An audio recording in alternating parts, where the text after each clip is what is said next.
Welcome, guys, to Lunatic Astrology. And yes, I'm your astrologer, Lori Lothe, and today we're talking about the solar eclipse of December the 14th, 2020. And I really want to talk about this for you in all of your signs, so tune for the all signs roundup, but also for the world. This is going to be a kind of a crucifixion with a blessing.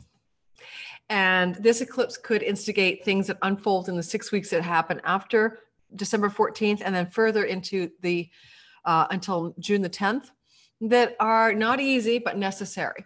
And I want to also address something else. You know, I'm getting a lot of weird trolling lately in my comments. Please don't bother. You know, I'll engage you at dialogue level, but not at attack and character assassination. If I don't have your political views, that's okay, right? I'm not even a United States citizen. So I live in Canada. I'm a Canadian. I'm just looking at the astrology. So please don't bother to troll my channel. Now, let's continue. You know, this eclipse is got an energy of the stinger. Zap. Just like the scorpion tail. In fact, it is the stinger on the tail of the scorpion in the constellation of Scorpio at the star Shaula, S-H-A-U-L-A, that is being activated by the sun joining with the moon in a new moon that is also on the nodes, on the south node in this case, creating an eclipse. Now, you know, the south node is really, what do you need to let go of? You know, where do you need to release, surrender, let go, soften into? South node brings loss, and there's a loss of faith, a loss of belief, a loss of fanaticism, a loss of a lot of stuff possible during this eclipse, because there's an energetic engagement with Neptune and with Vesta, the Vestal Virgin.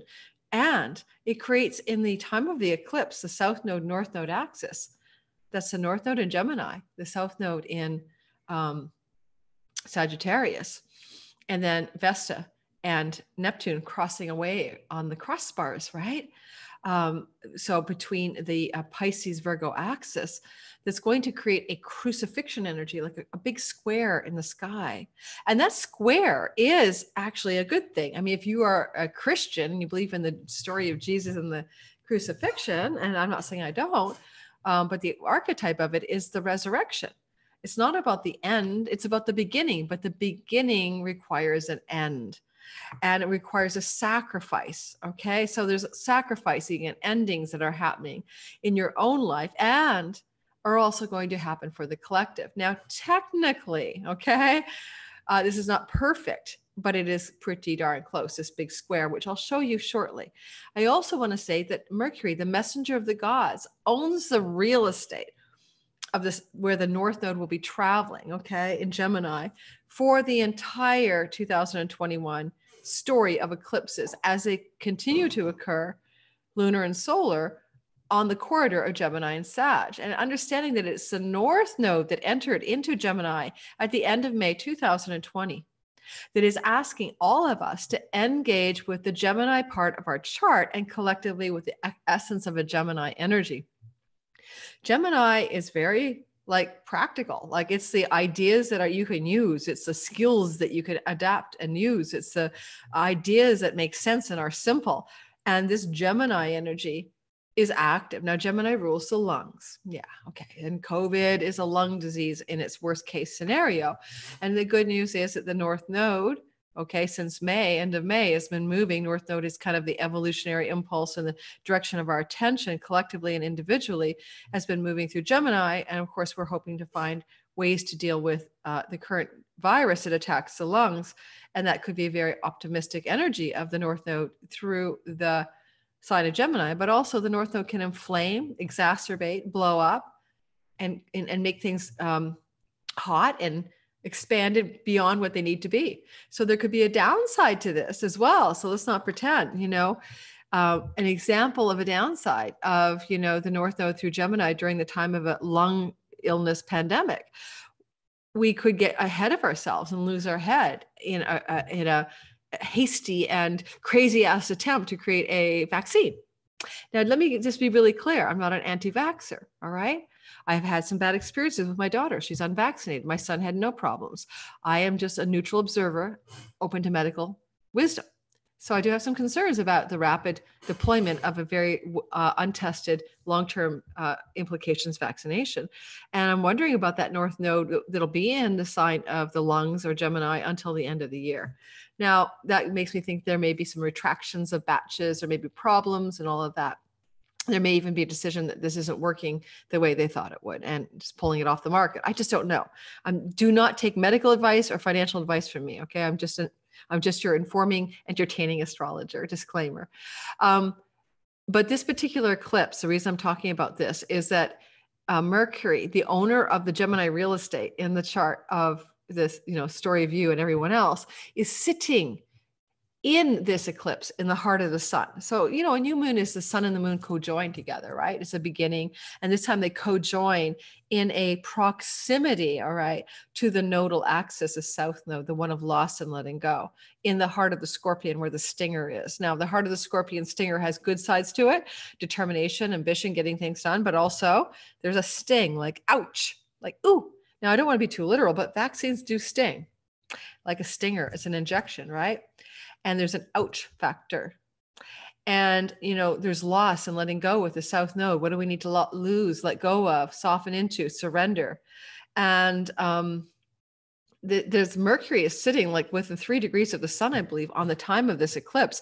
And on the 14th is the eclipse. And on the 19th, Mercury goes into the heart of the sun, and he will carry some messages to the sun, the soul of the world, let's call it that for now, from the experience of the solar eclipse, which can reveal that which is hidden or can end or eclipse things from the storyline. Technically, the natural ruler of the Gemini Gemini naturally falls into the third house, right? When you use Aries as a 0 point rising on the equinox. And so third house activities are things like traveling and marketing and merchandising, like traveling caravans and bards and storytellers are third house energies. And there's a desire to deploy or move all of this, for instance, vaccination into various communities as fast as possible. Will that work, or will that go south node, Mercury on the south node at the eclipse? I was wary to talk about this because I don't want to get shut down by YouTube for giving any kind of information any information that's considered controversial. So please bear in mind that I'm trying to parse what I'm saying. Now, let's put it this way. I won't be in line to be the guinea pig at the front of the line for this particular rollout of the current way of dealing with this pandemic, but nor am I a believer that there's microchips in this. Okay. I'm avoiding keywords not to get flagged. So the other thing is just common sense, right? There, normally you'll test it and see, is there any long-term sequelae after effects, which could take literally weeks and months to appear. On the other side, it's a cost benefit ratio. If you have a pre-existing condition, a comorbidity, or you're elderly, it's, you may as well take your chances on something that can mitigate the severity of an illness. And that's exactly where it is, by the way. They don't think this will prevent transmission, but it will mitigate severity of the illness. Okay. So next, the beauty of Neptune and Vesta in the mix. Let me show it to you. Okay. For you, because I'm going to do all signs. Let me show you the beauty of the Vestal story.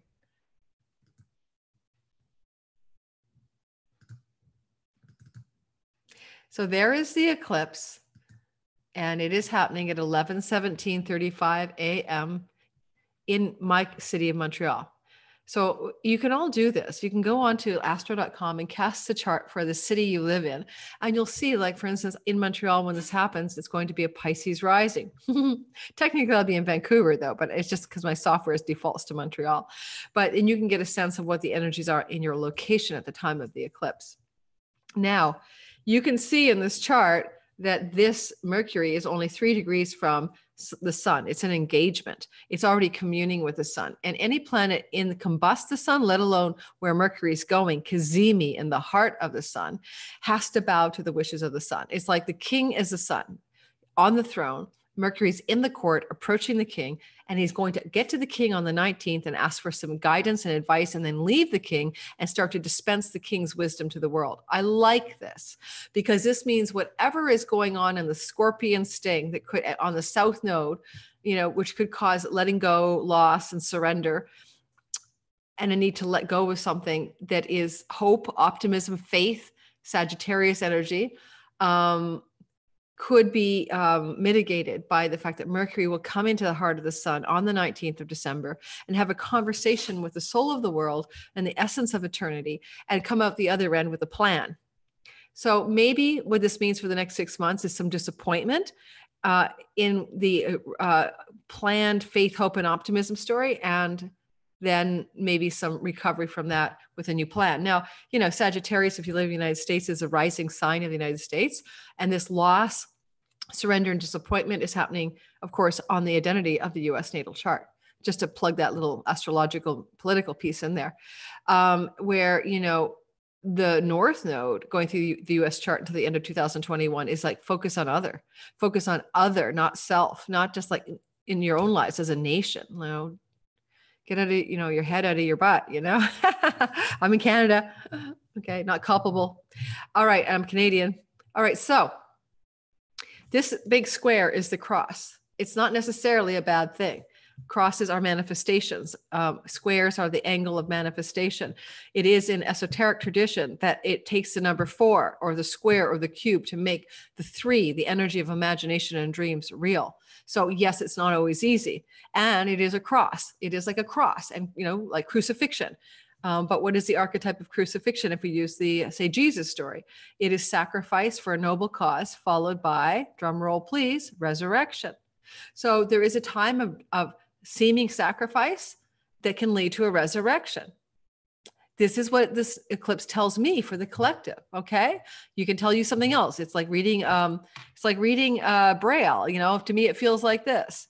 It feels like there's going to be a downward spiral of disappointment, loss of hope and faith, a disillusionment, maybe something with a scorpion sting, not working the way it is supposed to, like a vaccination, and then a resurrection. Maybe in the 3-month mark, halfway through, because this eclipse, solar eclipse, will take place and have influence until the next solar eclipse, a big one, by the way, on June the 10th. And we're not going to go that far forward.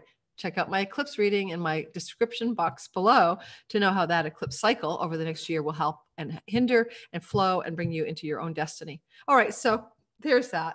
Now, Neptune can offer vision, dreams, and hopes.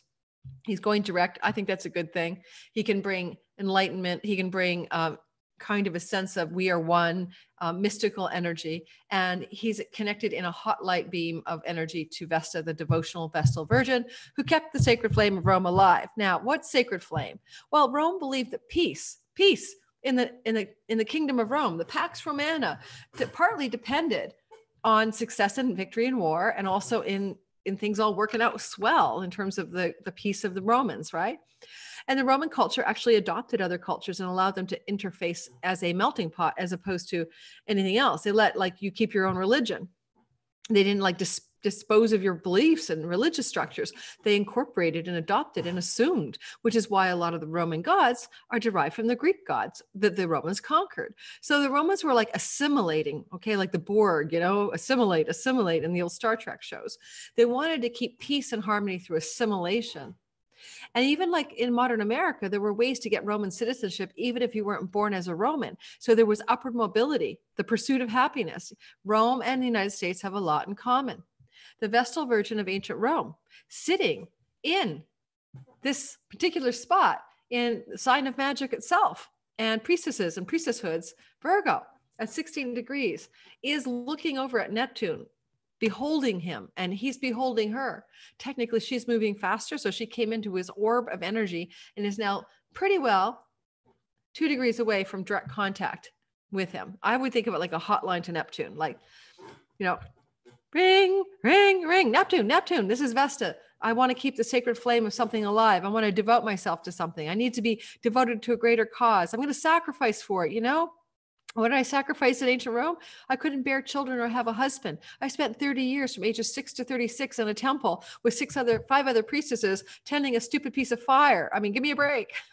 So what do you want from me, Neptune? What's my higher mission from you? Something in your life is going to receive a higher mission of devotion. Neptune isn't backwards anymore. He's going direct. I still think fogginess is when Neptune goes retrograde. Some astrologers say it's the other way. I don't agree. It was Neptune retrograde from June until November 28th that led to so much weird confusion and uncertainty in the political and the global sphere, as well as with the pandemic, and certainly with the rise of conspiracy theories and paranoia like QAnon. Okay. So all of that happened under a retrograde Neptune. I believe retrograde Neptune acts as a bad faith actor and brings the delusions and illusions. And when he goes direct, he brings the clarity, and you can see through the darn fog. And I'm sticking with my guns on that because I've seen Neptune in my own life do that. So don't read the textbooks, look at your own life, survey the landscape of Neptune, 14 years in each sign in your life, and ask yourself, what did he do when he went retrograde? Did he make things more confusing? Probably. Or did he make them more clear? Probably not. So anyway, this is active, guys, big time. And boom, you're going to have this huge energy of the Vestal Virgin producing a sacred devotional energy that you might have to sacrifice for. But hallelujah, Mercury, the messenger of the gods, on the 19th of December will deliver the sacrificial news to the sun, and in your life and in the collective, begin to implement a plan that may, yes, take about 3 months. Okay. Like until you see the results of it, because it requires that we get to the halfway mark after this particular new moon, the equivalent of a first quarter moon, which is roughly 3 months away from the actual eclipse itself. Now, let's go into all signs. Before I do, I always try to remember to remind you that it is more important to use your rising sign primarily. Go on to astro.com, put your birth date in there. You need your birth time.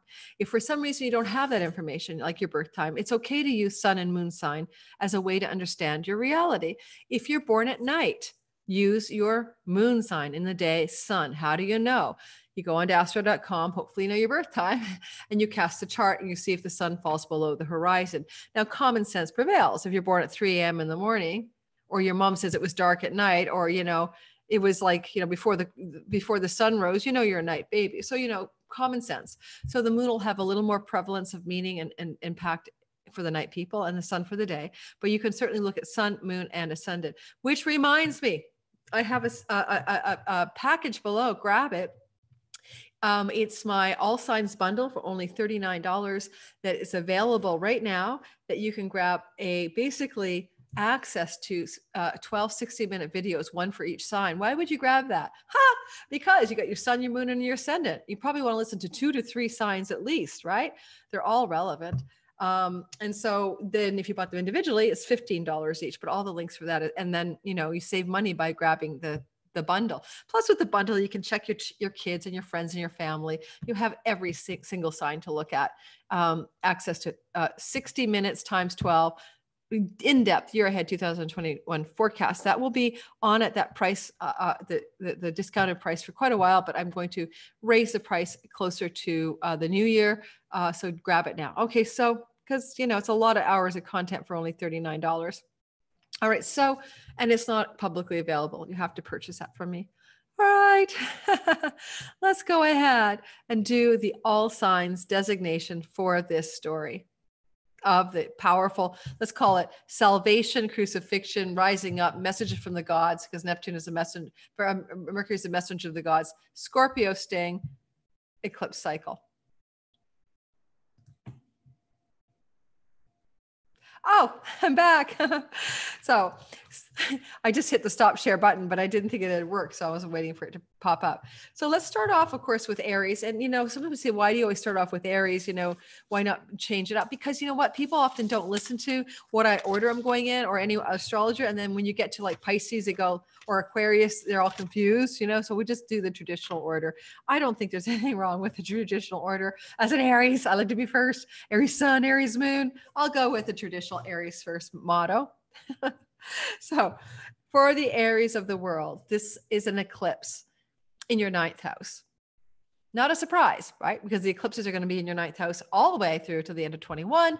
That's the south node in your 9th house. Surrendering, releasing 9th house themes. What are the 9th house themes? God, wisdom, higher education. It's funny. I was thinking to take a year-long course in 2021. And then I started to think about my south node there. I'm like, is that the best choice of my time right now? Probably not, to be studying for a year where the south node is in my house of education. 9th house education is education that you take that's going to take a while to complete. Okay. Like you got a certificate or a diploma or something. And letting go of that, releasing that part of your story.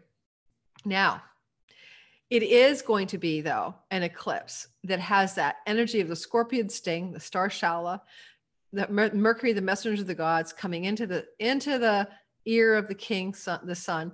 So my sense for you, Aries, is look for opportunities to do with spiritual attainment and wisdom, South Node in the 9th house of God, and maybe a breakthrough insight or a breakthrough message from the divine messenger of the gods, Mercury, on the South Node, the sort of the cup of many lives and the part of your soul that's about the enlightenment story.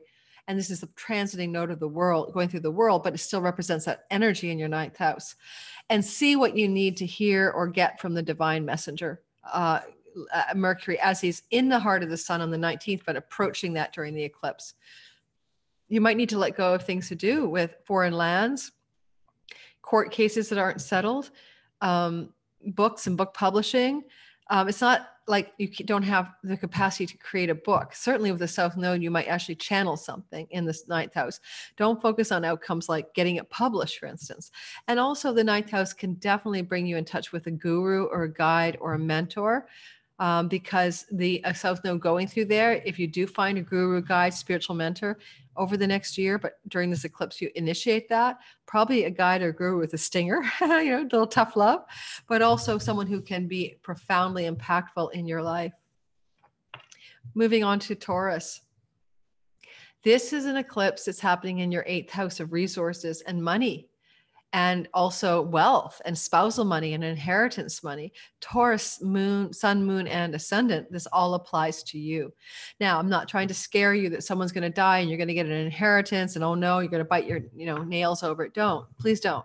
It just means that money can show up in your life in the 6 months after this eclipse with maybe a sting, like it hurt to get the money that way.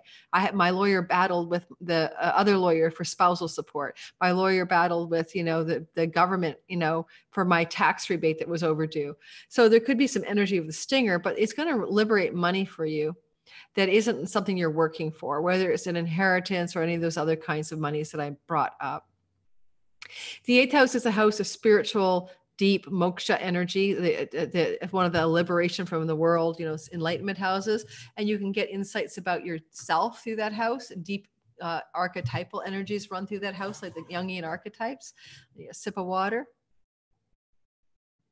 I would suggest to you that it's a good time to meditate, to go inward during the eclipse on the 14th, but also for the next 6 months, and find that inner place, because the 8th house is a house of death, and death leads to rebirth. And so it's a bit of a darn difficult place to go, right?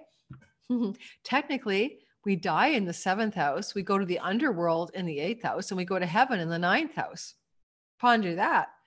So you, Taurus, sun, moon, and ascendants, are going to have a bit of an underworld journey that this eclipse can trigger. But it also can bring some sweetness and goodness through hearing the messages from Mercury, the divine messenger, around things to do with improving your wealth and your money, and your purpose as it applies to your spiritual pursuit, getting deeper into the soul of you. Gemini. This is happening in your house of relationship, the sign opposite your 1st house. This is a big deal. This eclipse matters. All of the eclipses of 2021 matter. Why? Because they're on the angles for you. They could even shake up where you live, Geminis. You might move in the next year to year and a half. You might change your career path in the next year to year and a half. A lot's going on, you Gemini, sun, moon, and ascendants. Buckle up. At the same time, we've got this idea of sacrifice and a cross and manifestation of something and a resurrection. So even though it's intense because this is an angular set of eclipses, this is also very profound. You have the South Node journeying through the house of marriage and business partnerships and clients and other, all the way through 2021. This began in May of 2020. So in essence, you're being asked to let go, let God, surrender, release. And this is a place of loss. Have you lost clients? Have you lost faith in your marriage? Has your marriage begun to dwindle? I have to laugh. Okay, that's so funny. Okay, I'm coming back, but a poster of mine and my light just crashed to the floor of their very own accord for no good reason. I'm coming back. And I don't like re-recording and all that shit. I don't do that. So I have a poster sitting on the ledge of my desk, and it just fell down by itself.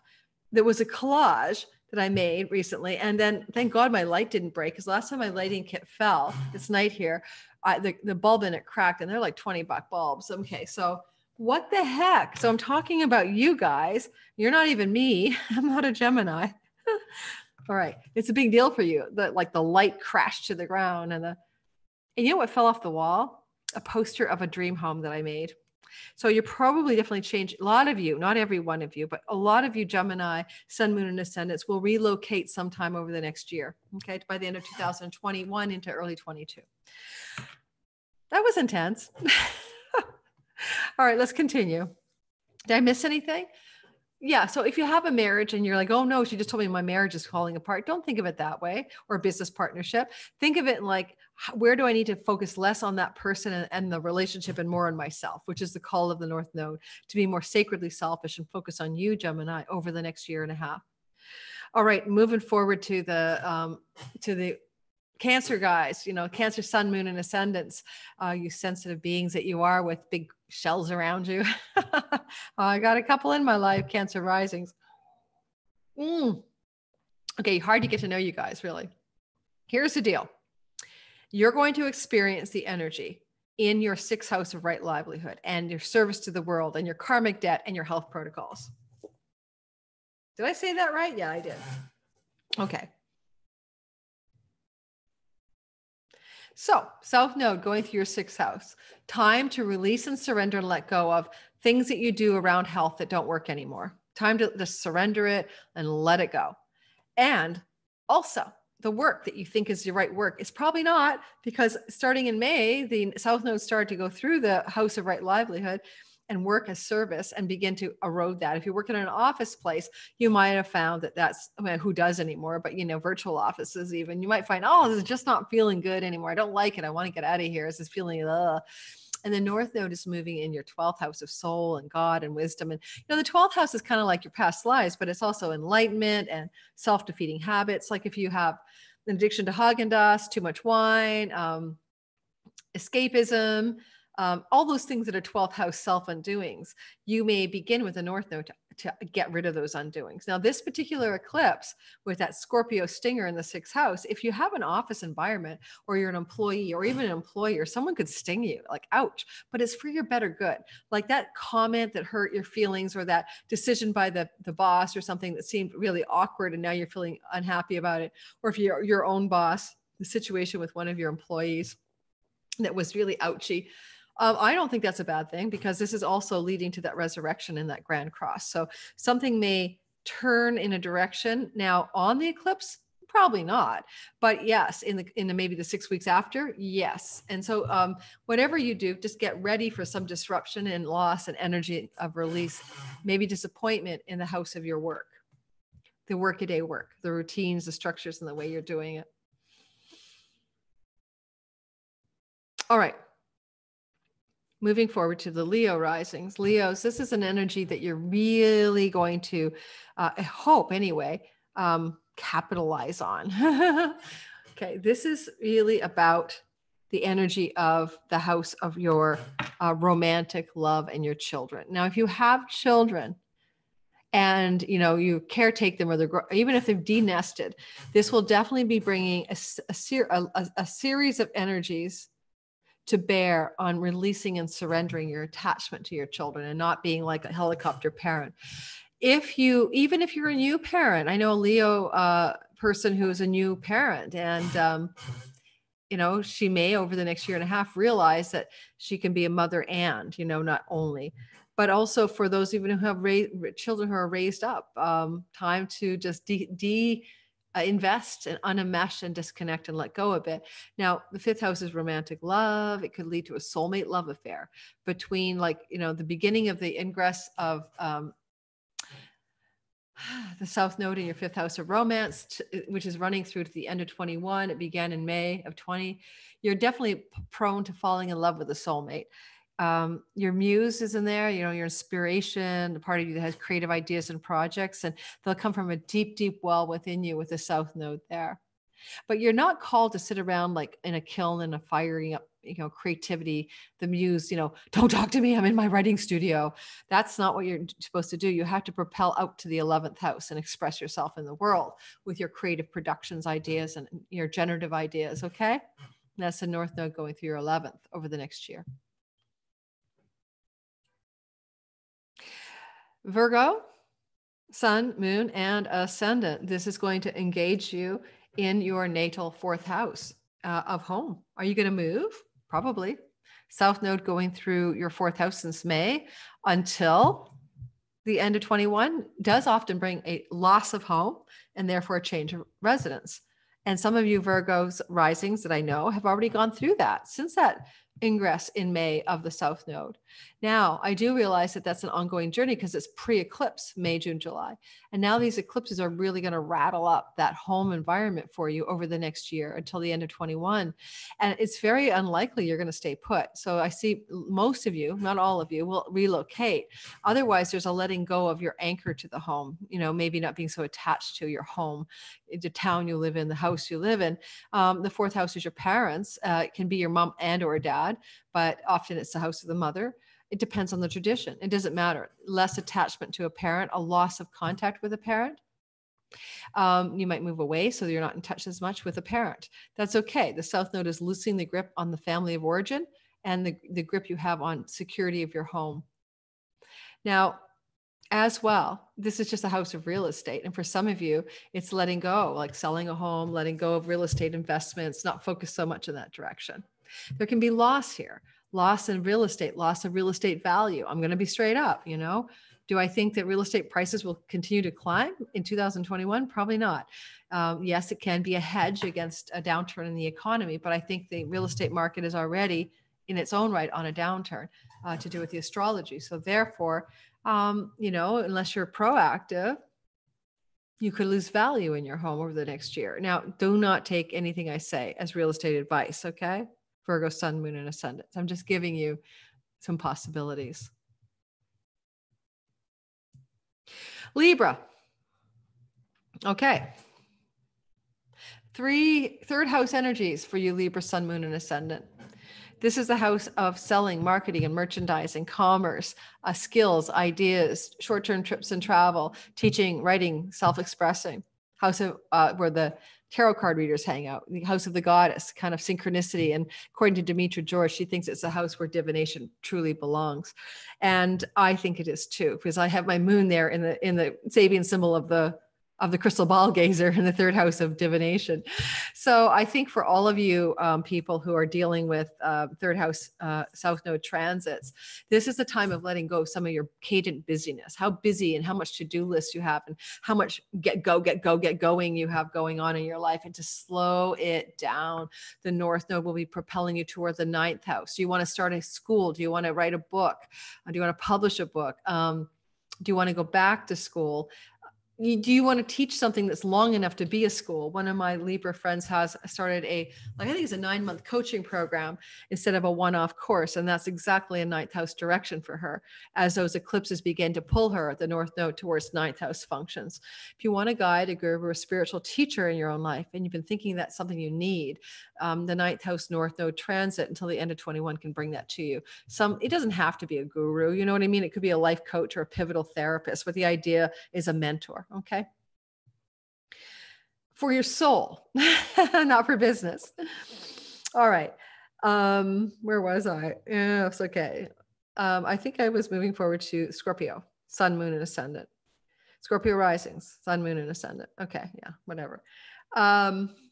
This is happening in your second house of money, revenue, earnings, hustle, self-possession, self-worth, and your voice. Now, softening, letting go, surrendering, loss, a loss of revenue.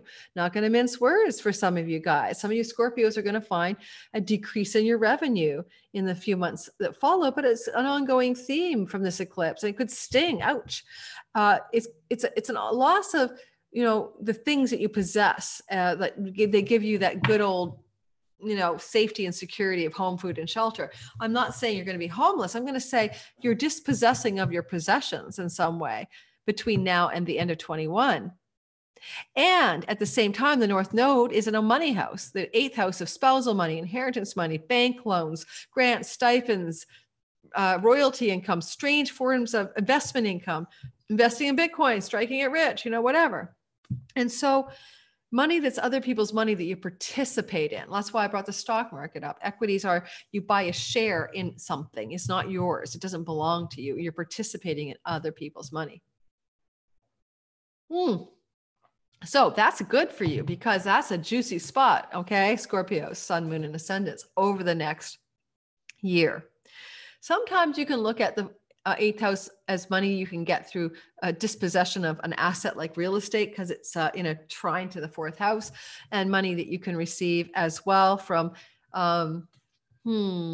like things like membership sites online where people are paying to belong to your crew, but you're participating in other people's money at large. I think that membership money isn't revenue money. I think feels to me like that's more 8th house, but I have to really research that some more. The 8th house monies does trine the 12th house, which is associated with internet income because it's kind of like money from foreign business. So, there is a sense that you could create revenue from internet business, foreign lands and stuff instead of like the job or the paycheck. All right, moving forward. Sagittarius, this is happening to you. It's all about you guys. It's on your body. It's on your ascendant. It's on your sense of self. It's on your character that you're playing in the game of life. Let's get real here. These eclipses where the South Node goes through the identity of you throughout 2021 in a series of eclipses is definitely going to be about letting go of who you think you are. You're going to have to lose yourself to find yourself. You are the one carrying the load of this South Node.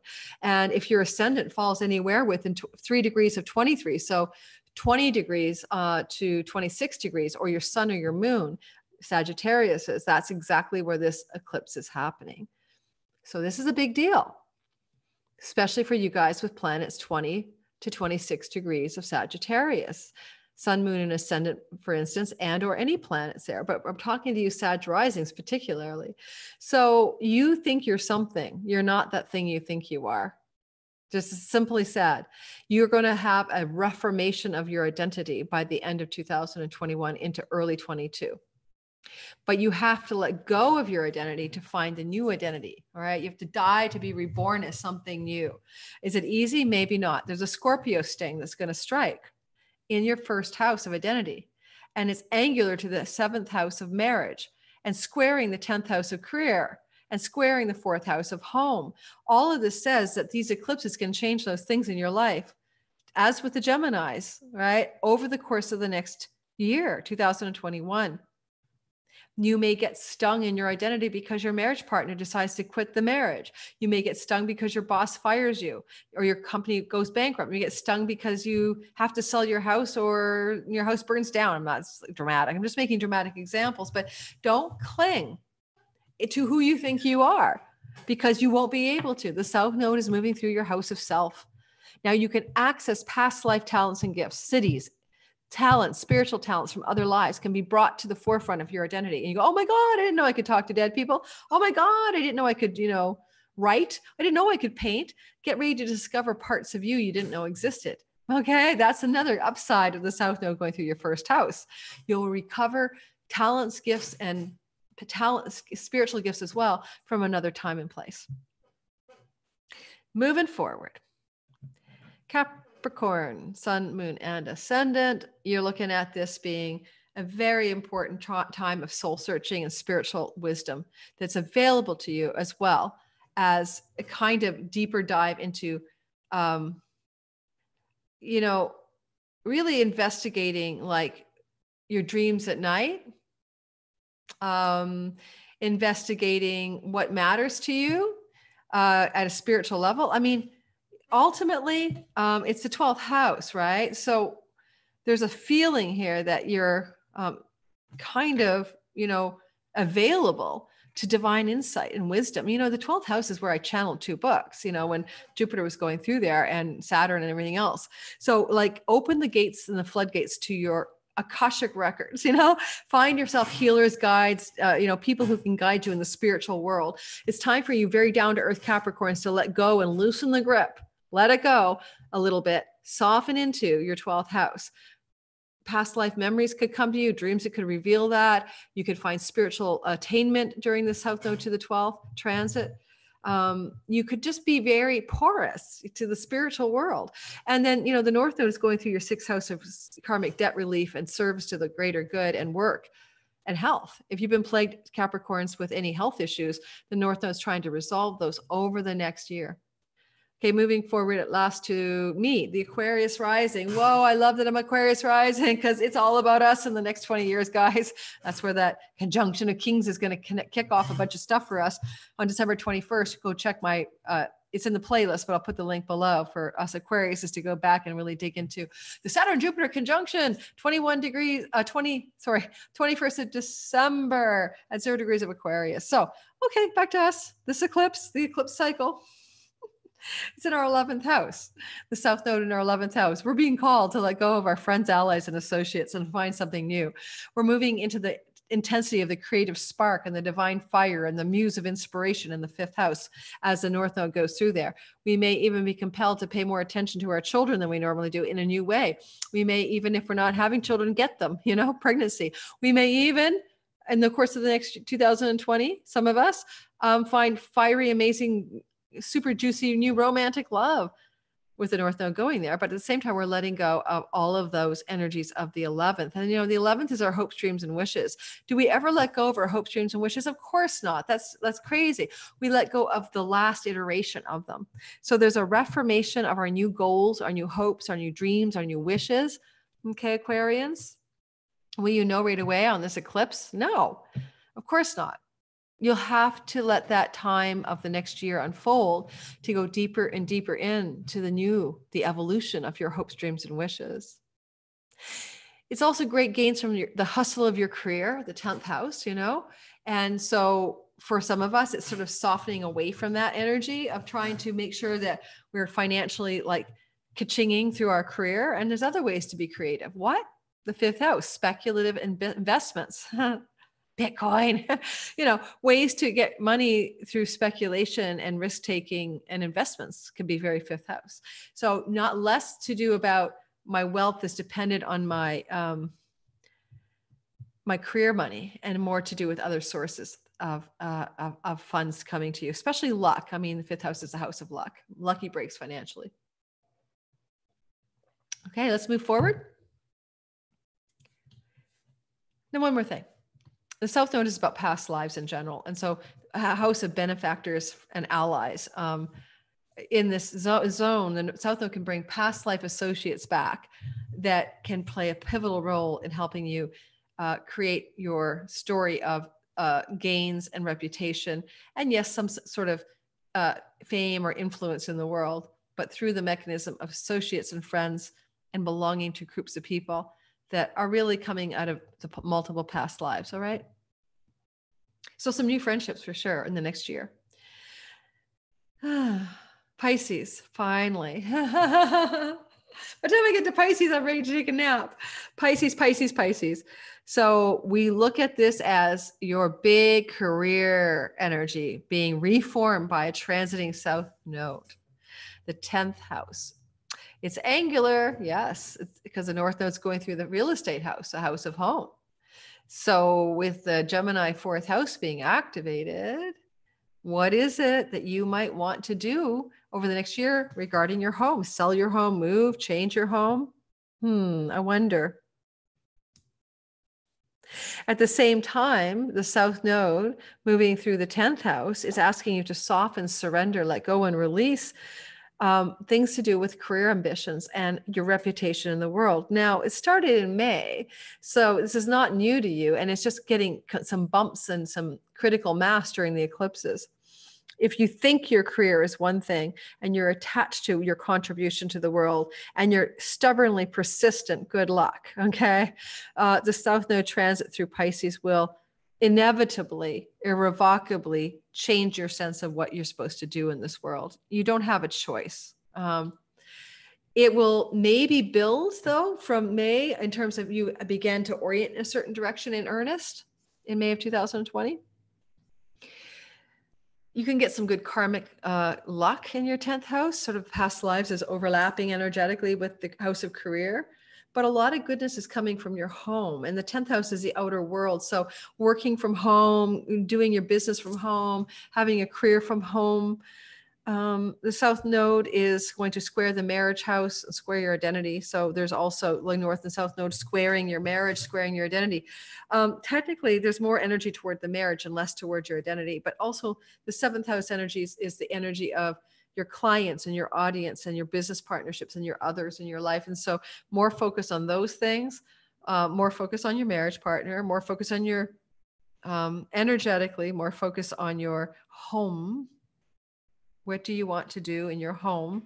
And a bit more dissolving of your identity. So you guys have a very intense energy over the next year. That stinger in your 10th house may just be a desire to walk away from situations in your career with your boss, with your workmates, with your own businesses, whatever you're doing, that don't feel good, that you feel stung by. But on the other hand, there's always, again, because of this cross of manifestation and because of this energy of the resurrection archetype, but whatever you leave, you know, what is that expression? One door closes, another opens. So whatever you decide isn't working for you over the next few months after the December 14th eclipse, things will shift. Mercury, the messenger of the gods, is going to give you whispering some sweet nothings to you about your career. So listen to that, especially on the 19th of the month of December, when Mercury goes into the heart of the sun. All right, done.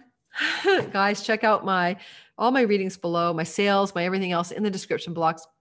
Please like and subscribe. Join my Patreon community. It's intimate. It's only 12 of us. I've only been open for business for 2 months.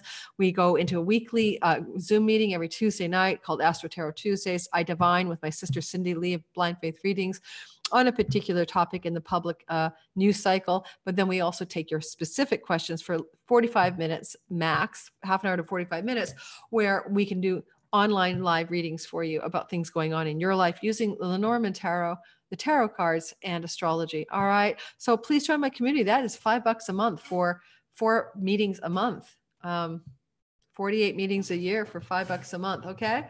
So I'll see you guys on the other side of this eclipse. Take care. Mwah.